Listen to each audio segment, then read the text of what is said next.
Dilation and Curettage. Introduction. The endometrium is the innermost layer of the uterus. Select true or false. Correct.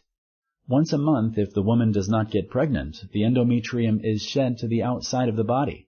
This is the menstrual period.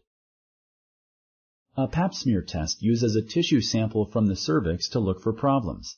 Select true or false. Correct. A D&C is needed when your healthcare provider wants to examine the inside of the uterus. Sometimes a D&C may include a pap smear. Are heart attacks and other anesthesia-related complications common during and after this operation? Select yes or no.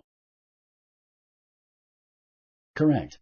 Anesthesia is safe, but the older you are and the more medical problems you have, the higher the risk becomes. You should make your anesthesiologist aware of any medical problems you have had in the past, such as heart attacks and lung problems. Are infections common after surgery? Select yes or no. Correct. Infections are not common, and serious infections are extremely rare. Though rare, serious infections may still happen, as well as bleeding. Is perforation of the uterus common during a D&C? Select yes or no. Correct.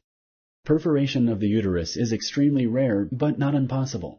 In such cases, further operations may be necessary. Is it normal to bleed a lot after a D&C? Select yes or no. Correct. You may experience some bleeding, but heavy bleeding is not normal. A D&C will not affect sexual pleasure. Select true or false. Correct. Women whose conditions caused pain during sexual intercourse usually report intercourse to be more enjoyable after a dilation and curettage. Thank you for using Explain.